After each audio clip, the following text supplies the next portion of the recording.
Welcome everyone to this high-level panel as part of the UN 2.0 week. It's wonderful to see so many of you here joining us live on Zoom and on LinkedIn. Thank you for taking the time to be part of this important conversation as we explore how AI and data can accelerate progress on the Sustainable Development Goals, ethically, inclusively, and at scale. We have an exceptional lineup of speakers joining us today. This panel will explore how we can make use of AI, digital programming, and data in everything we do, especially in these times of change. We'll hear from top leaders and practitioners about how they are embedding these tools to drive impact and adopt to the needs of the people and planet. My name is Natalie McGee, and I am the UN Digital Community Manager at the Executive Office of the Secretary General, and it is my pleasure to provide you with an overview of the UN 2.0 week before we jump into the exciting program today. This is an interactive session, and we would like to invite you to please introduce yourself in the chat, share your name, organization, and where you're joining from. And please tell us in a few words, what impact could better data and digital programming have on your work? We would love to hear your thoughts. I see in the chat many colleagues joining from all around the world. Wow, from Nairobi, from the UK. We have colleagues calling in from Budapest, Bonn, India, South Sudan. A very warm welcome, Ethiopia. I think I saw Australia in there. Fantastic. Thank you so much, everyone. And please do keep your introductions coming. Now, today's session is part of the UN 2.0 week, which is all about transforming the United Nations to meet the challenges and opportunities of the 21st century. UN 2.0 is our shared effort to build the capabilities, tools, and environment that multilateralism needs today, harnessing science, technology, and human creativity to deliver for impact. At the heart of UN 2.0 are 5 essential capabilities: data, digital, innovation, foresight, and behavioral science. All of these are, of course, underpinned by a change in culture, creating a space for experimentation, collaboration, and shared learning. You are warmly invited to join the UN 2.0 communities of practice for deeper exchange and collaboration. And we have already over 15,000 UN colleagues and partners, and we welcome you to join these communities and join these conversations with us. And the UN 2.0 week continues beyond today. Every day you can join high-level panels, solution expos, and many insightful side events. Please scan the QR code on screen and sign up for additional sessions. We would love to welcome you for this exciting program. During this interactive session today, please post your questions in the Q&A function and use the upvote function to highlight your interest in particular questions. With that, it is my great pleasure to introduce our facilitator for the opening fireside chat. Please join me in welcoming the incredible Robert Opp, the Chief Digital Officer at the United Nations Development Programme, UNDP. We are so thrilled to have you joining us, Rob, and thank you, and over to you to introduce our speakers today. Well, thank you, Natalie, for that incredibly generous introduction. But really great to be here, and greetings to everyone. Good morning, good evening, good afternoon, wherever you are. And I'm so excited to be here as part of UN 2.0 week again this year, because this is really our chance to explain and showcase all of the amazing work that is being done around the organization, right from the highest levels of leadership down to the grassroots, where we have people embedded in communities working in these spaces. And this event that we're talking about now, where we're going to jump into some of the digital aspects and AI, of course, is of great interest to a lot of people, because it is on our minds very much. So it is my pleasure to moderate a fireside chat that's going to explore the issue of AI, of how it's applying to the SDGs now, what are the things the UN system is actually working on, and how do we move forward with this? Okay, so I am joined by 2 incredible speakers, which it's my really great pleasure to introduce. Our first speaker is Amandeep Gill, He's the Undersecretary General for the and the Special Secretary. Let me start over again. He's the Undersecretary General and Secretary General Special Envoy for Digital and Emerging Technologies. And he also heads the newly created Office for Digital and Emerging Technologies in the Secretariat. Prior to that, he's held a number of important appointments, including he was the Executive Director of the high-level panel of the SG on digital cooperation. That was the kind of precursor to a lot of the work, and previously had a long and distinguished career in disarmament affairs, among other things, working in the Indian Foreign Service. My other guest is Cristina Duarte. She's the Undersecretary General and Special Advisor on Africa to the United Nations Secretary General. And Cristina brings a huge range of senior leadership positions, strategic management experience in the public and private sector, including serving as Minister of Finance, Planning, and Public Administration for Cabo Verde from 2006 to 2016. And Cristina, I just figured out you and I know each other now for a little over 25 years when we first met some time ago. So it's great to be in this panel on this subject, which we weren't talking about 25 years ago. All right, so I'm going to turn to the guests, and really we're just going to have a chat around some of the issues that we're talking about here in AI. So Amandeep, I'd like to turn to you first. In practical terms, can you tell us a little bit about how the UN system is already working to ensure that AI is delivering impact, particularly when it comes to accelerating the SDGs? Hi, Rob. It's a pleasure to be on this panel. Greetings to everyone, the panelists and those dialing in. At the UN, over the past couple of years, the highest priority that the Secretary General has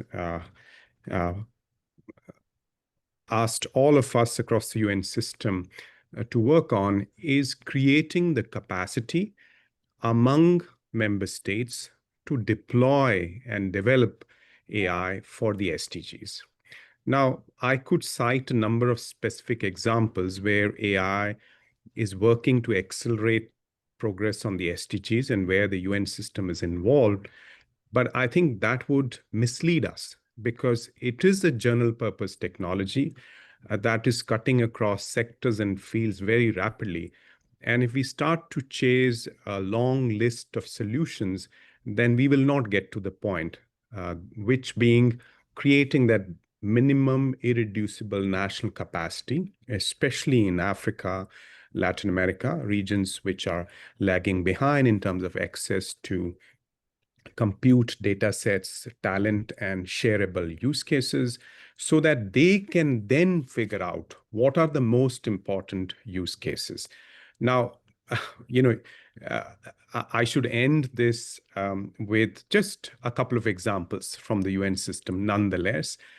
So you worked at the World Food Programme, Rob, and you know about the hunger map, where we use data sets, conflict-related data sets and other kinds of data to try and predict where food insecurity may spike, so that we can position our assets, position our response in a better way. So this is a powerful example of AI use already happening in the UN system. And recently we've seen an increase in AI's use for productivity. So AI tools are now available through Teams for UN staff, and they are using it to make presentations, summarize documents, just be more productive in their daily lives.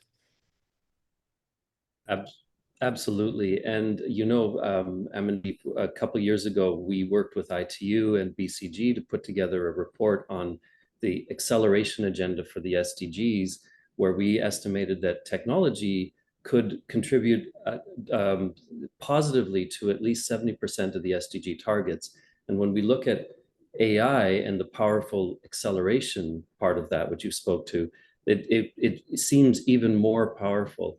However, we know with those powerful technologies also come risks. And so one of the things that the Secretary General has been very, very prescient on for the last number of years, probably 10 years, he's been watching this trend of AI, and some of the role of the UN in really working to kind of introduce global governance around it. So I guess my next question, in part of the Global Digital Compact and the processes going forward, how do you see the UN's role in shaping global governance frameworks that prioritize the things that we care about, like equity, safety, and inclusion? Absolutely. So this is a repurposable technology, and its implications are vast, say for labor markets and equity and productivity. Productivity growth across the world may be very lopsided, so it may end up reinforcing existing inequalities. So these are issues that are central to our work at the UN across our three pillars. So how do we manage this dramatic change? How do we have everyone involved? If it's going to impact everyone, it's only fair, moral, and pragmatic to involve everyone in the governance of these technologies. So again, that's been a top priority for the SG over the past couple of years. The work of the High-Level Advisory Body on AI, whose 7 recommendations came just in time for the finalization of the GDC negotiations. And I would say about 4 of them landed in decisions of member states. So to set up an international independent scientific panel so we can assess the pace, the direction, the impact of this technology, both in terms of risks and opportunities. 2, to have an inclusive global dialogue on AI policies, AI governance at the UN, again, to avoid a situation where 118 countries are left out of leading conversations on AI governance, and then to boost the AI capacity. So the SG is going to release a report on innovative financing options for AI capacity development across the globe. So these are 3 kind of pillars of our response at the UN to the policy challenges that you cited. Now, I think we have to make the case when technology is moving fast and the leading actors are private sector, and sometimes they escape the power, the scrutiny of even the most powerful nations on earth. We have to make the case why the UN is indispensable and how the UN can deliver in an agile, distributed, inclusive manner. So there's a lot of hard work ahead, and all of the UN system would have to pull together, because today we are speaking in general terms, but then there are sectoral implications: health, agriculture, labor. So everyone in the UN system would need to get involved. Thank you so much. I want to turn to Christina. And Christina, you've been really advising the SG on Africa overall, but I know you've been very engaged in this issue of technology as well. Africa being the home of the largest number of least developed countries, some of us, including us at UNDP, are quite worried about the AI divide or the digital divide becoming even more of a development divide. So from your vantage point, what are some of the key factors, positive elements, but also risks in really trying to work toward creating a more data-driven and digital system in Africa? And do you have any examples that you can offer? Good morning, Bob. It's always a pleasure to be in this conversation with my dear brother, Amandeep. When we get together jointly, we manage to structure a strong message for Africa. Thank you. Your question, Bob, which is creating a data-driven and digital system in Africa, brings, in my view, brings the need to touch or to bring to this conversation different dimensions. Allow me in my 5 minutes to touch, if you allow me, Bob, in 3 issues, because I don't want to miss the opportunity discussing this, I would say, critical issue for Africa's development challenge. The first issue that I would like to bring this to these conversations, and allow me to say it in a very open way, Bob: political economy before technology. And I will explain what does that mean.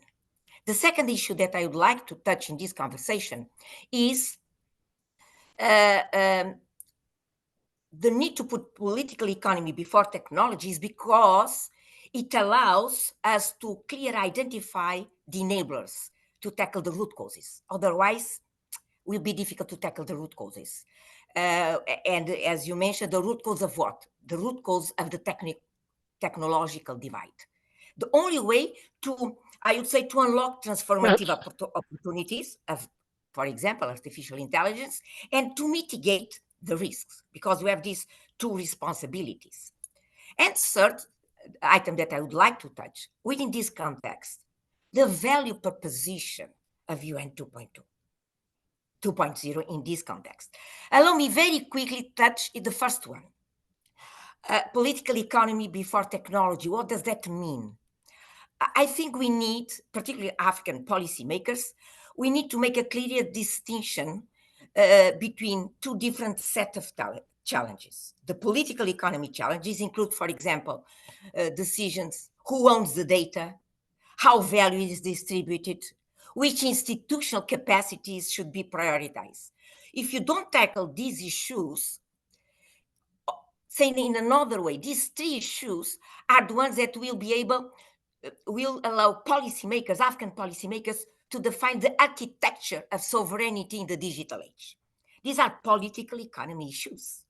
Then we have a second set of challenges, technical or technological challenge, are systems designs, coding, data storage, analytic, digital infrastructure. My point here is that technological challenges cannot be effectively addressed, and Amandeep mentioned that in a very subtle way in his intervention, cannot be effectively addressed if we do not tackle political economic challenge. Otherwise, we might be in a situation to implement technological solutions, but without reaching the true purpose, which is bring everyone together. And of course, if we do not understand that political economy or the political economy challenge needs to be addressed before addressing the technological challenge, then we might put Africa's technological solutions more on foreign value chains and not local development, not local development. And this is where, Bob, Africa leadership with a strong sense of ownership becomes critical, because building a data-driven system is not just a matter of wiring infrastructure or is more about confronting power asymmetrics, etc. Then I would go to my second item in this conversation.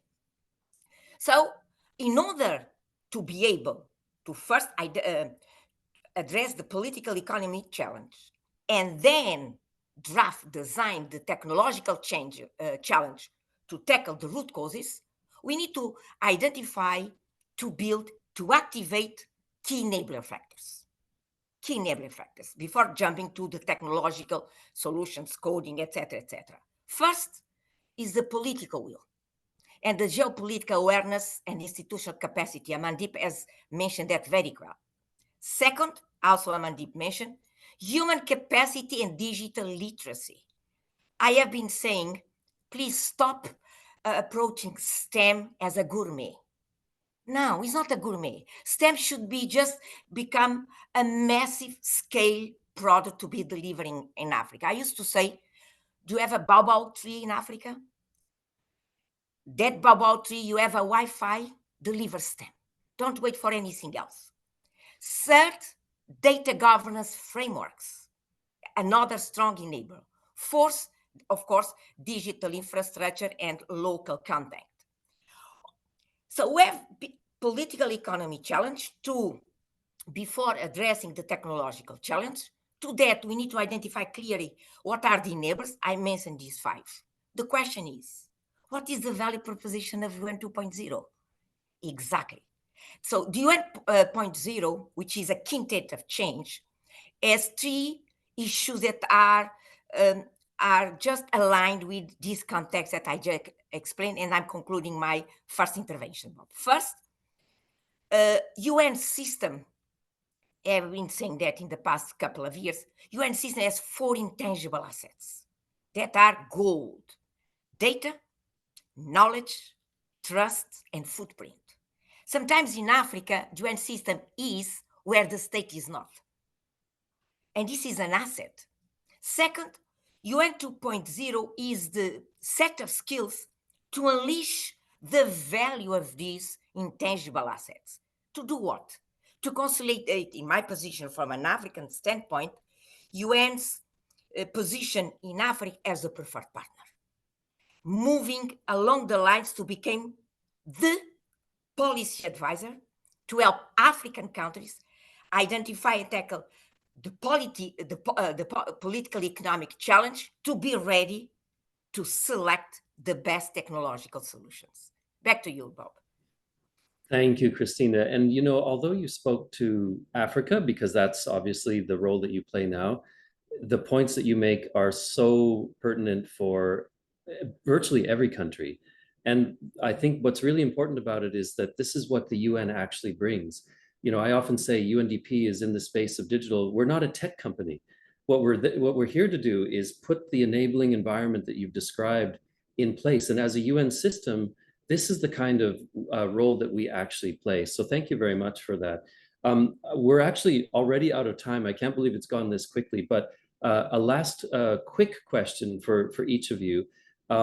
If you were running a UN country team right now, if you were at the country level, what would be the one piece of advice you would give the country team in terms of really trying to get, you know, building this inclusive AI digital ecosystem? And Christina, maybe I'll start with you and then go back to Amandeep to close us out. Thank you, Bob. Following executive committee decision in 2022, we have been working with DCO Africa in terms of creating a package to support the RC system, exactly to also become strong policy advisors. If you notice, Bob, money or financial resources is not the missing piece in Africa's equation. As I have been saying, Africa loses $500 billion. It's not the missing piece. The missing piece is exactly what UN has to offer: knowledge, data, to requalify the policy-making field in Africa so that Africa can structure strong policy frameworks, control the flows, and start exercising ownership, namely when crafting the data system journey. Back to you, Bob. Thank you so much. Amandeep? So agree with Christina. I think the focus can be on policy enabling.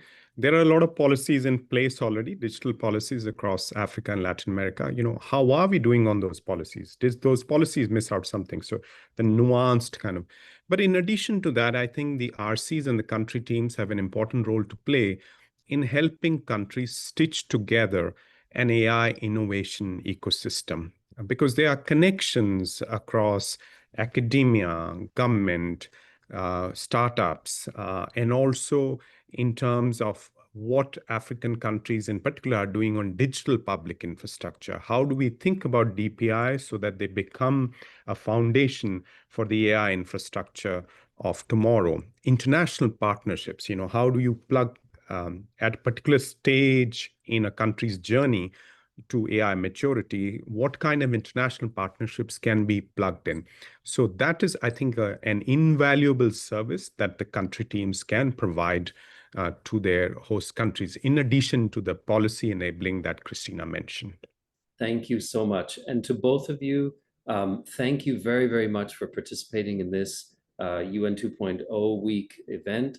Also, thank you for your leadership in the system. I think we should all be comforted that we have senior leadership in the UN system that understands these issues and is helping to position the UN in a way that is going to support our partner countries and the countries that need us the most. So thank you so much. With that, I have now the role of introducing our next speaker, who is Sue Duke, who's the Vice President of Public Policy at LinkedIn. And Sue is going to give us a presentation on global trends facing the future of work, or shaping the future of work. Sue is the Vice President, as I said, of Global Public Policy and Economic Graphs at LinkedIn, where she oversees government relations, policy, and economic graph initiatives globally.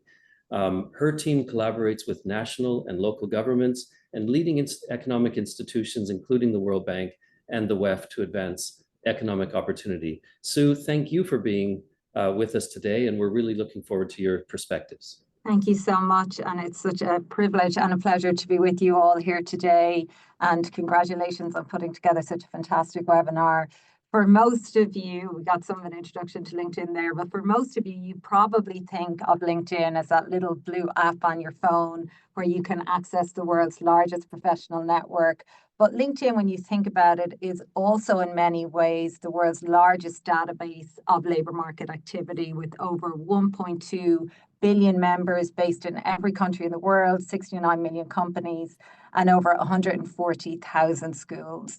How we map that database, how we map all of those members and institutions and knowledge and skills is through what we call the economic graph. And that economic graph is updated about 5 million times a minute. So that means, as you can imagine, that we can see in real time and in real detail what's going on out there in the world of work. Our job is to harness the power of this economic graph to empower governments, organizations like the UN, companies, and our members with insights that can help them navigate and manage through all of these changes that we're all seeing play out in very real time in the labor market today. And it really is hard to imagine a more important job right now than figuring out how do we ensure that we have the skills, the workers, the talent that we need to make sure that workers, companies, and economies can make this a successful transition to an AI-driven economy. And that's such an important piece of work right now because the scale of the AI opportunity is enormous. We released a report recently that demonstrated that generative AI could unlock $6.6 trillion in productive capacity across 5 markets. I'm not sure if our slides are moving forward there, but those 5 markets there, if we go forward, sorry, a couple more. Yeah, perfect. You can see that these 5 markets, these are very, very big dollar numbers. And so just to give you a sense of just how big those numbers are, each of those for each of the 5 markets represent about 15 to 18% of GDP. And aside from the size of the economic price that's on the table, one other thing that jumps out to you very clearly from this report is the speed and the breadth at which AI is being diffused across the economy. Not only are we seeing this new technology take hold at a faster rate than we had seen with previous tech advancements like internet, mobile, etc., but we're also seeing this technology diffuse much more widely, much more quickly across the economy, across all sectors. We often have the sense that this kind of technology is primarily focused on the tech sector, but you can see here that actually we're seeing just how big the potential prize is for all sectors. Manufacturing is one that jumps out at you very immediately there. That accounts for a big, big share of the potential gains, particularly in areas like supply chain, management, product design, and market research. But the other one that jumps out at you there, not least it's a sector that's of acute interest to this audience, is education, health, and social. They tend to be areas that are under a lot of strain and in a lot of different countries. And as you see there in the UK, that sector in the UK would set to benefit, to take 17% of the potential gains here. And that means that what AI is starting to do in those areas is reduce, for example, in health, reducing that administrative work for healthcare professionals and in education for teachers. And that means that those nurses and doctors are freed up to do more personalized with patient healthcare, and for those teachers, freeing them up from some of the administrative burden that they often carry so that they can have that one-to-one tutoring and personal experience with students. So that gives you a very high-level sense of just how big the prize is if we can get this transition right. But ultimately, it will be the people, their skills, their expertise, and not the technology that will get us there. And one of the biggest barriers to realizing the gains of this technology is skills. We see this in our own data day in, day out in LinkedIn, that this skills shortage around AI is very real and getting bigger all the time. And we hear it from organizations and customers day in, day out. And there are 3 categories of skills to focus on here: AI technical skills, AI literacy skills, and those all important human skills. Think of AI technical skills as the skills that you need to build the technology. So skills like AI engineering, large language models, natural language processing. And think of AI literacy skills as the skills you need to leverage the technology. How do I give the right prompt to Copilot? How do I use ChatGPT in a better way, etc.? And there we see in both those AI technical skills and in those AI literacy skills, we are seeing real skill shortages emerge. 3 in every 5 businesses are telling us that they don't have enough and they cannot get in the door those technical skills or those literacy skills, and that in turn is the biggest barrier to their company and their organization being able to take this technology and get all of this goodness out of it. And at the same time, those unique human skills, leadership, communication, problem solving, collaboration, they are just getting more and more important. These are the skills that are going to make AI work for people. These are the skills that the technology cannot do, cannot replace. And those skills are going to be right at the heart of this transition. So what's very, very clear is that it's the countries and the organization that invest in AI technical, AI literacy skills, as well as continuing to invest in those crucial human skills, that will be the ones that are going to thrive in this new AI-driven economy. So what can we all do to meet this moment and to realize the gains and the potential that are on the table? At LinkedIn, we recommend 3 areas for building an AI ready workforce that flows from those 3 categories of skills that we know are going to be right at the heart of this transition. First thing to do, expand the AI technical talent pool. That means training and upskilling and hiring people who can build and manage and innovate these systems. It means ensuring that we have the right technical talent, not only coming through schools and universities, but that we continue to upskill workers with these crucial technical skills throughout their careers. Second, promote widespread AI literacy. This is something that's going to apply to every single one of us. Every role is going to be touched by AI. And that means everybody needs to understand, how do we use these tools more effectively, more responsibly, and more innovatively over the course of our careers. And third and finally, invest in those durable people skills. Skills like adaptability, critical thinking, emotional intelligence. We fully expect that they are only going to grow in value. They are the skills that are uniquely human. They're also the skills that are transferable across a whole range of roles, a whole range of sectors. And we know that time spent investing in and acquiring those skills is going to be some of the best time that you spent in ensuring your future employability and future success in your career. These 3 priorities, technical talent, AI literacy, and people skills, will be the foundation of an AI-ready workforce, one that can deliver faster, smarter, and more inclusive outcomes, as the 2 speakers before were speaking about. So time for us to get to work and make sure that we're all in a spot where we can take advantage of what's going to be this very new, very exciting world of work for us all. So thank you very much for your time, and I'll pass you back.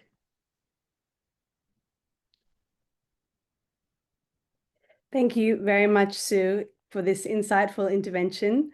You've given us all so much to reflect on, and I've seen also the chat and the reactions lighting up. So thank you so much. And I'm sure the colleagues appreciate this presentation.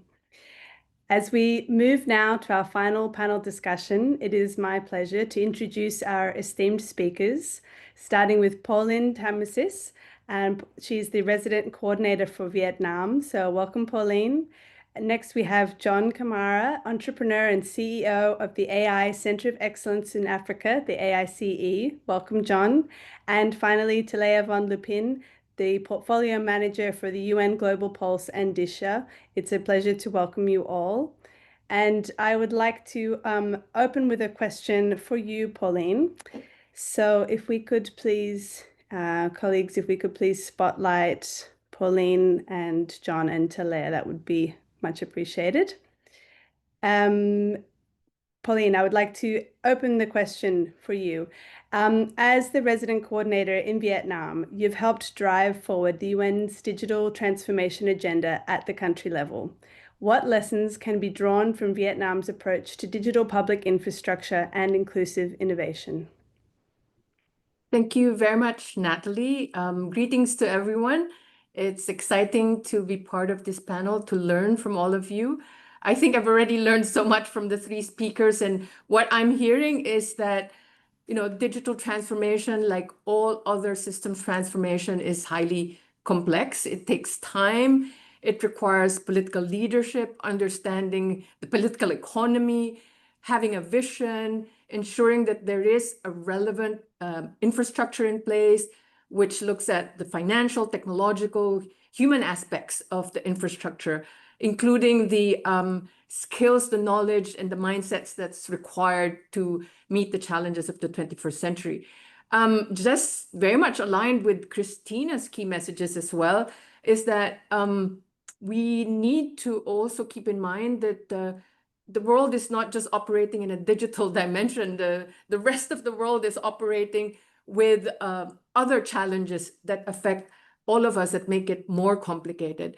What we are learning in Vietnam, a fast-growing middle-income country that has prioritized generating breakthroughs in science, technology, innovation, and national digital transformation with a purpose to achieve high-income growth in 20 years. So they have set the vision to become a high-income growth country in 20 years, and they've identified science, technology, innovation, and national digital transformation to take them there.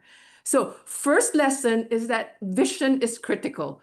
And we are very fortunate to operate in a country where the highest political leadership has set the benchmark. And for the UN, we just need to make sure that we have added value, similar to what Christina has said. So this high level of ambition is embodied in a very groundbreaking, comprehensive resolution, and it's called Breakthroughs in Science, Technology, and Innovation, and it's very much the political document on digital transformation, and it sets out a profound and comprehensive revolution. So they really use the word, this will change everything. This is not status quo.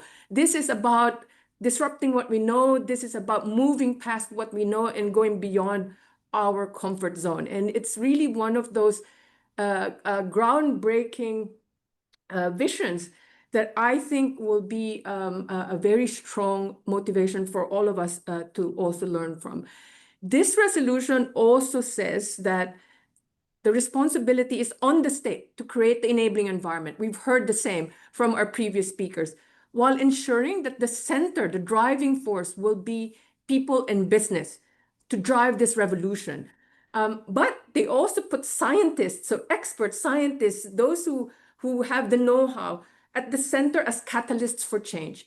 So everyone has a role. So it's a whole of society revolution of what we're looking at. The second lesson is that for the UN, and this is very much aligned with what Christina said, we need to up our game so we can meet the challenge that the government has put forward. We have to have added value.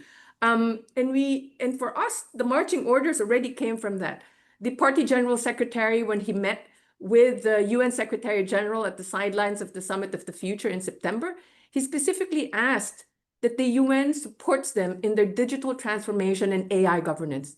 So we have the vision, we have the demand, we need to step up. So it's very timely that the Global Digital Compact provides that framework, because we need to make sure that we are not doing this on our own, but we are part of that standard setting, and that we are helping the government align this vision with the global standards to be able to understand and mitigate the risks. Again, something that Christina has highlighted very strongly. But the Global Digital Compact pre-positioned the UN in Vietnam actually in 3 areas: in representation, in influence, and in capacity building. Representation, because it focused very much on bringing expertise and voices from the global south, particularly emerging countries such as Vietnam, to be part of the independent scientific panel on AI. influence because these perspectives directly feed into the global policy debates that's happening in the UN. And third, capacity building. Vietnamese tech firms can jointly anchor a hub in the Compact's worldwide AI capacity building training network. So for us, we have at the global standard setting level, and then at the country level, we are also learning that we need to deliver on how we can bring those standards to be used. And two things are underway for us. We have the UNESCO Readiness Assessment for application of AI in a responsible, ethical way. And we're also working on a UNDP AI landscape assessment, essentially making sure that the national efforts are aligned with global standards. And just to close out on this particular point, for us in the UN, the question was raised earlier, what's the contribution of the UN country team? The lesson is, before we even are able to contribute, we need to have a clarity of purpose and focus, because we can't do everything. We need to really focus on where we have the comparative advantage. Second, we need to make sure that there is synergy in efforts. We can't approach this as we have approached development in the past. We can't silo the mandate of transformation. We really need to come together and have a common understanding of what is required and where we can add the most value. So this is really about cooperation, which is what the Global Digital Compact calls for. This is a whole of systems approach, a whole of society approach that we need to mirror in our own work as well. And this is why we're working very closely with the UN Office on Digital and Emerging Technologies, USG Amandeep Gill's team, in making sure that Vietnam, we offered to be a country prototype in rolling out a common UN blueprint for whole of systems approach to digital transformation and AI governance. And we're also working at the regional level so that we can utilize the existing capacities at the regional level as well. So let me close with that. Thank you. Thank you so much, Pauline. Thank you very, very much for these excellent points. And I'd like to turn now to John and welcome John to the panel. I'd like to ask you, you've built tech platforms that serve communities across Africa. What does inclusive AI look like in practice, and how can governments and international organizations support it? Thank you very much, and it's good to be among a lot of the UN panelists. I come at it from a practical perspective, on the ground every day. One of the important things when you think about inclusive AI, it has to serve communities, it has to serve them at speed, and it has to serve them ethically. And it also has to provide opportunities at the same time. So we started working about 5 years ago in healthcare, as an example, to build a healthcare platform driven by metadata and AI to support micro-pandemic management in Kenya. And this was 5 years ago when we started thinking, how do you use infrastructures that exist to collect metadata using single nodes of truths, which are hospitals, community health workers, to aggregate, because you could solve problems of preventive understanding of micro and main pandemics.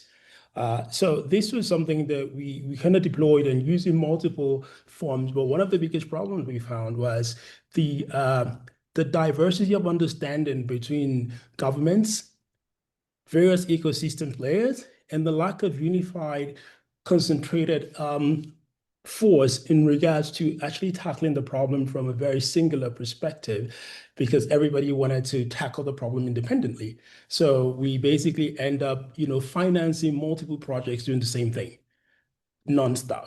So that's number one problem, from all the funders even to the UN as well, you guys. So basically we create a secondary problem, which is now where we are.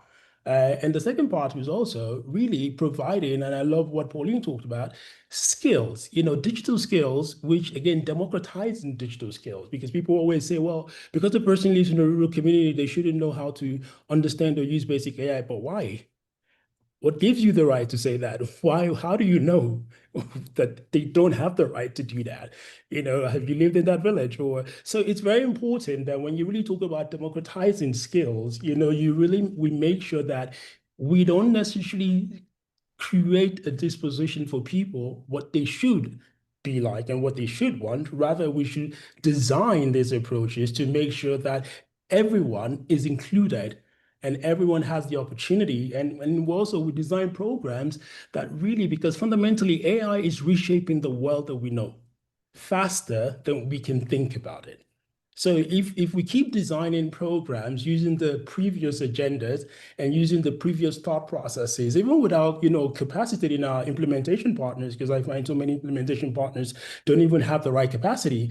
So there's this massive gap in that process where everybody, not just the people, even the people implementing it, need to actually understand what it really, really means, and the speed of thought in which this thing is happening at exponential space. And I think also, from a government perspective, it's critical for African governments to see both the risk and the opportunity that AI presents, because AI is not a magician. I've been working in AI for over 10, 15 years. It's not a magician. It doesn't make things happen. If our data landscape is still flawed, there is nothing we can do. Models we will run will not work the way it's supposed to work. That's the reality. And if everybody's also in silos, so there is still a core construct, which is data, at the fundamental core of it. Still going back to the data policy, the data collection policy, how does that connect with, rather than having multiple AI policies? One of the things in Africa, as I'm ending, is we had data policies about up to 3 years ago. Everybody was talking about data policy.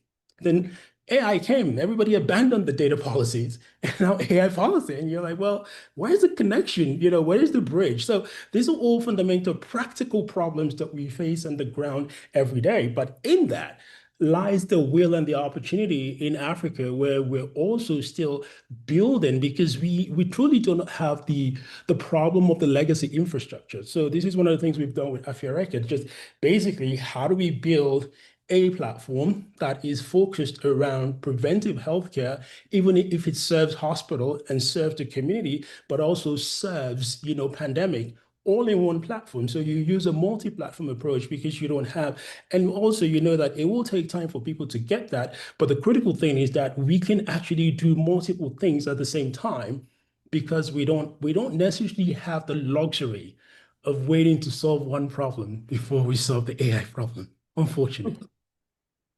Thank you.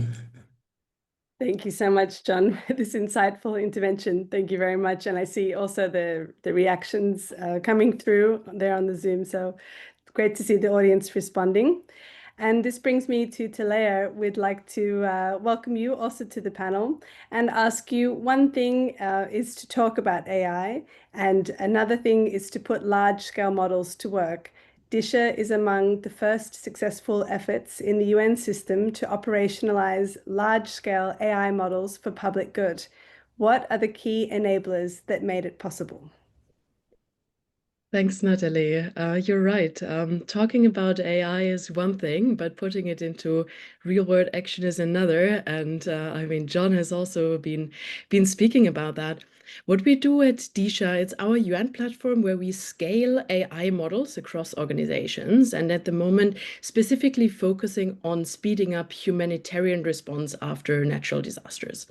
So imagine after an earthquake hits, or a flood, or a hurricane, we often see thousands of people urgently needing food, shelter, medical aid, and traditionally identifying precisely who needs that help and where can be super slow and painstaking at a moment where time is of the essence. And now DISHA uses satellite imagery and sometimes mobile phone data to pinpoint the affected areas almost in real time. And we manage to be up to 6 times faster in identifying where humanitarian response needs to act. So if you ask how we made that happen, I would say 3 essential things. 1, powerful partnerships. DISHA, in the way how it's set up, is a cross-sector partnership where we are building on a number of different organizations with their specific strengths. At the UN, we will never be a technology company, as the USG mentioned earlier, but we brought in and partnered with very strong tech companies, including Google Research and McKinsey's AI team, to build AI models that are really strong without us needing to reinvent the wheel. And those partnerships have also been grown to be strong enough in order for us to pivot. So we started off trying to do a very different thing than what we ended up building after all and being successful in. And then the second, and I think John spoke to that, and I love to hear that sometimes the problem is we are building the same thing over and over again. And with Disha, we said, okay, we don't need to build anything new, but we use previous work by Google Research that they did together with the World Food Programme and really focus on what is needed now to make it work for those organizations that need those insights from data. And then the third one, and maybe most critical one, not trying to solve everything at once, but focus on one specific use case and kind of shy away from trying to solve the whole global problem and with all of the reach the UN has, but really say this is one specific case and we can make a huge impact there, but take it step by step. Thank you so much. This is so wonderful to hear. Thank you very much. And I would now like to invite each of you to offer a short reflection. What's one piece of actionable advice that you'd like to offer to practitioners or policymakers tuning in today who want to foster inclusive country-led AI ecosystems? And maybe Talea, I will reverse the order and I'll invite you to respond first. So in a few words, what would your top piece of advice be? I would say partner in the smartest way you can. Be honest with yourself. Are you really the best AI builder in your context? And if not, which is at least true for my context, find the people who are. There's usually top universities in wherever we are. There might be companies interested in partnering with us. So partner up and focus on one thing first and try to get it done. Thank you so much. John, what would your piece of advice be? My piece of advice is, especially if you look at healthcare specifically, which I'm very passionate about, there is the opportunity for us to build dynamic systems that are very AI focused if we understand the concept of data inside our institutions and how. And the most critical part of that is critical thinking. We need a lot more critical. We don't need more people who build stuff. We need people who think inclusively and who think enough for a model that allows us to look at what we have now and where we want to go into the future rather than just building for the present. And finally as well, to a lot of our partners, especially in Africa and funders, I think is that the time is now to rethink how you actually provide access both to capital and also to infrastructure in the continent. Thank you so much. Pauline. My one piece of advice is that in a fast-changing world, we need to be better able to anticipate and mitigate the risks to be future ready. So I think in your first screen, when you started this panel, you had a quote from the SG, which I copy in a way. So what made us successful in the analog world or in the past will not be the same competencies and skills and mindset that will make us successful in the digital or in the AI world. So this UN 2.0 are basic competencies now. They're not even, they're no longer optional. I think we need to be able to really step into this world with new skills and new competencies. And I think it's about being open to learning and really being curious about what we don't know and reducing our blind spots. When we are very curious to learn, we also address risks, failure in a different way. And I think we see this as opportunities to find better solutions to what may be challenges that are affecting us now. So I come back to what I started with by saying that, digital transformation is complex. And I think I want to quote one of the very prominent Nobel Prize woman Nobel Prize winner, Marie Curie, who said that I quote, "I was taught that the way of progress was neither swift nor easy." So it's not going to be an easy walk in the park, but I think it's really about dedicating ourselves to learning and making sure that we have a purpose for that learning. Thank you very much. Thank you so much. And panelists, you've certainly stirred up a lot of ideas and questions from the audience, because I see we have more than 43 questions, pardon me, in the Q&A.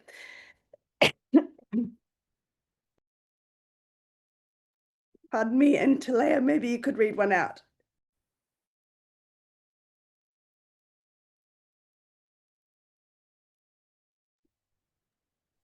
Maybe there's one interesting one in the context of UN 2.0 on how, like, what kind of steps we are taking at the UN, or what would be useful steps to take in order to prepare our workforce and our partners for a future with AI.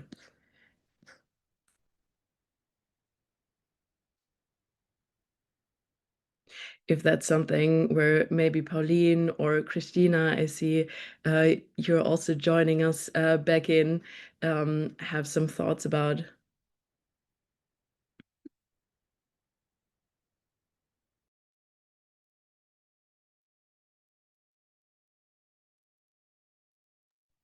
Should I just jump in? Yeah, so I think we should be able to walk the talk. So if we're working with our government on AI, we also need to be comfortable with it. So one thing is that staff capacity building, investing in that, facilitating those learning sessions where you learn as you practice the new skills. It's very important for the RCs and heads of agencies in the UN team. So provide all of those opportunities, create that enabling environment, ensure that learning and collaboration is one of our key default principles in our leadership competencies.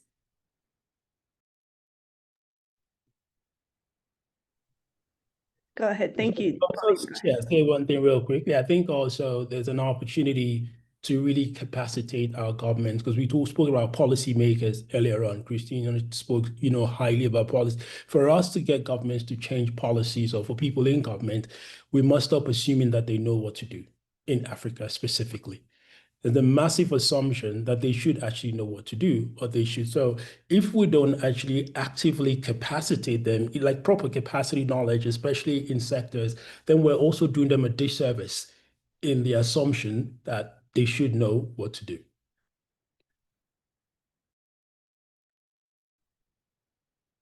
Thank you so much. Would anyone else like to share a final thought? Perfect. All right. Well, thank you so much, colleagues, for these incredible interventions. And I apologize for my brief coughing fit there. Apologies. Thank you, Talea, for jumping in. We'd like to thank you very, very much. Thank you so much to all our speakers and panelists. And thank you especially to the audience for joining today and your participation. It's been incredible to see all the emojis quite flooding our screens, really. Thank you very, very much, everyone, for your contributions today. And a quick reminder, let me just share my screen very quickly. So, final reminder that we would like to warmly invite you to join the communities of practice. And you can scan the QR code here, and we have these communities of practice which are grouped thematically. And please do join us. In an hour from now, we will have the Data and Digital and AI Expo. So you'll be learning there about 9 incredible solutions that are being implemented at the UN currently. So please do join us in an hour from now. And we have 16 side events on this topic today. Tomorrow we have Foresight, and on Friday we've got Culture. So please do join us for the rest of the program. And you can scan the QR code here to discover more about the UN 2.0 week. And please do stay in touch with us on LinkedIn and join those communities of practice so that we can continue this rich discussion and continue to connect and engage. Thank you so much once again to our panelists and audience members, and we wish you a great UN 2.0 week ahead. Thank you so much.